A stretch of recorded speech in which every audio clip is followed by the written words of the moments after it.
있는 그대로의 나, 섭세론 2편. 이렇게 있는 그대로의 자신을 긍정적으로 받아들인다는 것은 무엇을 의미하는 것일까? 이 좌우명이 과연 갖가지의 개성이 부딪혀 와글거리며 셀 수 없는 인간적 알력이 몸부림치고 있는 이 거친 인간 밀림 속에서 우리들을 행복하게 인도해 줄 수 있는 것일까? 중국 전국시대 초나라의 시인이며 정치가인 구런이 어부사에서 말하는 것처럼 창낭에 물이 맑으면 가끈을 씻고 창낭에 물이 탁하면 발을 씻는 것 같은 적당히 타협하는 태도가 있는 그대로의 자신을 받아들이는 것과 통하는 것이라고 생각할지도 모른다. 그러나 반드시 그런 것만은 아닌 것 같다. 그렇게 이 세상을 둥글게만 살아나가려는 태도에는 지극히 이기적인 마음이 도사리고 있기 쉽다. 남을 생각지 않고 스스로만을 생각하면서 있는 그대로의 자신을 받아들인다는 것은 지극히 위험한 생각이다. 나는 있는 그대로의 자신을 받아들인다는 것에 대한 좀 더 적절한 설명을 성경의 마태복음 5장 3절에 있는 산상보훈에서 찾아볼 수 있지 않을까 생각한다. 거기서 예수는 그가 말하는 8가지 복 가운데서 제일 첫머리에 마음이 가난한 사람들은 복이 있다는 말을 하고 있다. 예수는 천국은 마음이 가난한 사람들의 차지라고 말하였다. 마음이 가난하다는 것이 곧 행복의 비결이 되는 셈이다.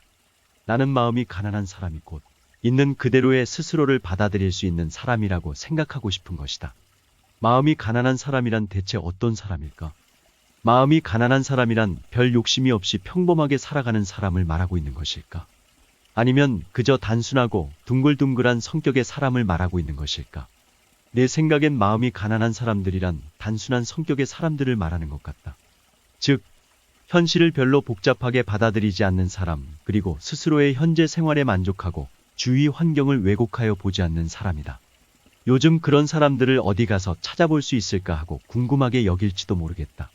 그러나 그런 사람을 찾아보는 것은 별로 어려운 일이 아니다. 당장 서울에 좀 못 사는 동네로 찾아가 보라. 더 구체적으로 말하면 판잣집이 많은 달동네로 찾아가서 길을 물어보라. 그렇게 사람들이 친절하고 착할 수가 없다. 대개의 사람들이 직접 길을 묻는 사람을 인도하여 찾는 집까지 데려다 준다. 나는 그러한 친절을 여러 번 경험하고 무척이나 큰 감동을 받았었다. 그와 반대로 아주 잘 사는 고급 주택가 같은 곳에 가서 길을 물어보면 친절하게 가르쳐 주는 것은 고사하고 문도 안 열어주는 것이 보통이다. 매번 이상스럽게 느끼게 되는 것은 사회에서 교육을 많이 받고 인텔리라고 인정을 받는 사람일수록 이런 단순한 선량함이 없다는 사실이다. 교육을 받지 않고 소위 무식하다고 따돌림을 받는 사람일수록 마음속에는 단순하고 선량한 인간미가 흘러 넘치고 있다. 그렇기 때문에 예수도 부자가 천국에 들어가는 것보다 낙타가 바늘구멍에 들어가는 것이 더 쉽다는 엄청난 선언을 했을지도 모른다. 어쨌든 마음이 가난해지는 것이 행복으로 가는 제일 첫걸음인 것만은 틀림없다.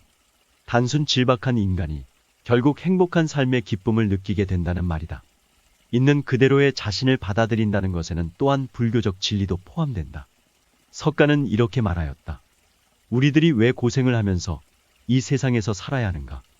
그것은 우리들이 이 세상에 태어났기 때문이다. 그렇다면 우리들은 왜 태어났을까? 그것은 인연에 의한 것이다. 인연은 왜 생겼을까? 그것은 우리들에게 욕심이 있기 때문이다. 그러므로 우리들에게서 욕심을 제거해버리면 이 세상의 망고는 사라진다. 마치 등잔 속에 석유가 없으면 심지가 계속해서 탈 수가 없는 것과 같다. 이 석유야말로 욕심인 것이다. 이렇게 무용무아의 경지를 석가는 우리들에게 가르쳐준다. 우리의 운명이 이미 하늘에 섭리로서 미리 정해져 있는 것이라면 우리 인생은 너무나 하잘것없는 것이 되어버릴 것이다. 그러나 반드시 그런 것만은 아니다. 있는 그대로의 자신은 항상 유동하고 있는 것이지 숙명의 틀 속에 고정되어 있는 것은 아니다. 이미 예정된 우리의 인생이라 할지라도 그 안에는 훨씬 더 큰 가능성이 내포되어 있는 것이다. 성경에는 운명의 고정불변성과 가변성의 문제에 대하여 흥미있는 2가지 비유가 실려 있다. 첫 번째 비유는 신약성서 로마서 9장 19절 이하에 있는 바울의 비유이다. 그러면 당신은 내게 그렇다면 왜 하나님께서 사랑의 잘못을 책망하시는가? 누가 능히 하나님의 뜻을 거역할 수 있겠는가? 하고 반문할 것입니다. 오 인간이여! 그대가 누구이기에 감히 하나님께 말대꾸를 하는 것입니까? 만들어진 것이 만든 이에게 왜 나를 이렇게 만들었소? 하고 말할 수 있겠습니까? 하나님께서 하신 일도 마찬가지입니다. 이 글을 읽고 우리들은 낙심할지도 모른다. 이 비유대로라면 우리는 너무나 비참한 존재인 것 같은 생각이 들기 때문이다. 우리 운명이 그렇게 숙명적으로 예정되어진 것이란 말인가? 그렇다면 노력할 필요도, 애써 희망을 가질 필요도 없지 않은가? 우리는 신의 노예인가? 이런 질문이 쉴 새 없이 튀어나오게 된다. 그러나 우리는 이 비유 하나에 실망할 필요는 없다. 바울의 이 말은 물론 진리다. 그러나 우리에게서 존재의 용기를 너무나 많이 빼앗아가 버린다. 무한한 가능성의 집합체가 곧 우리 인간들인 것이다. 물론 각자가 기본적으로 타고난 능력은 조금씩 차이가 있다는 것을 성경은 시사하고 있기는 하다. 하지만 그 능력이 남보다 작은 것이라고 불평만을 하고 그것마저도 그냥 묵혀둔다면 그런 사람은 성경에 나와 있는 한 달란트를 받은 사람과 똑같은 신세가 되고 마는 것이다. 있는 그대로의 자신을 받아들인다는 것을 체질화시키는 것은 무척 어렵다. 현재의 자신에 그냥 안주해서는 안 되고 항상 성장하고 싶어하는 마음가짐과 노력이 곁들여져야 하기 때문이다. 하늘은 스스로 돕는 자를 돕는다는 격언은 평범하고 진부한 말이 결코 아니다. 우리들이 대인관계에 있어서 취해야 할 가장 좋은 처세법은 이웃을 용납하고 존경한다는 것이 될 것 같다. 즉 다름을 인정하라는 말이다.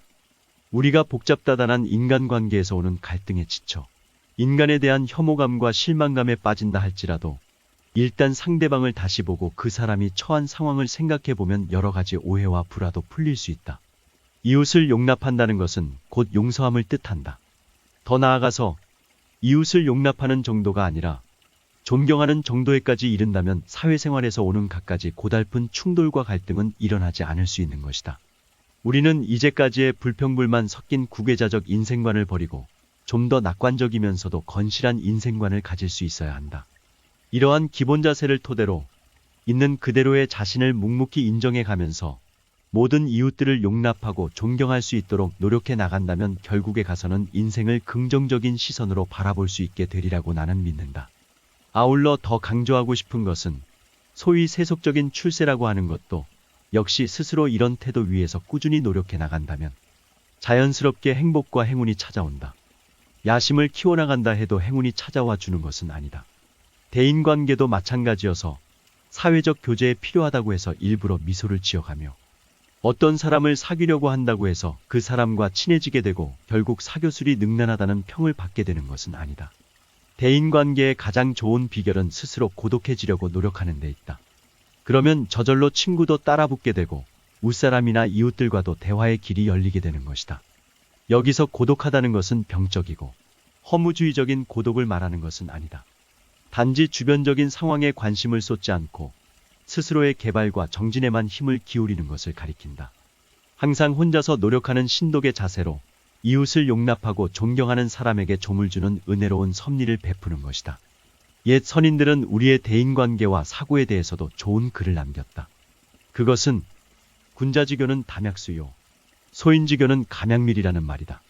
군자들의 사귐은 물같이 담담한 맛이요, 소인배들의 사귐은 꿀같이 달다는 뜻이다. 그리고 하늘로부터 주어지는 모든 것을 허심으로 다 받아들일 수 있어야 한다. 마음속을 거대한 광장으로 넓혀 그 속에 인생에 잡다한 모든 것들을 다 수용시킬 수 있어야 하는 것이다. 사소한 이해관계나 기존 질서, 도덕률, 종교적 제약 등에 구속되지 않고 스스로의 천품을 편향할 수 있는 활달대도한 큰 기량을 가질 수 있어야 한다. 그런 태도야말로 인생과 인간의 존재에 대한 진정한 긍정적인 용기를 가질 것이다. 물욕과 명예욕은 우리들에겐 큰 강적이다. 그러나 그것을 지나치게 기피할 필요는 없다. 다만 현실로서 나에게 주어지는 것을 담담히 받아들여야 한다. 한 가지만 외골수로 파고드는 것보다 모든 것을 두루 포용할 수 있는 사람이 되는 것이 우리들이 지향해야 할 인간상이 아닐까 생각한다. 오늘은 여기서 이만 줄일까 합니다. 평온하고 행복한 하루를 보내시길 바랍니다. 감사합니다.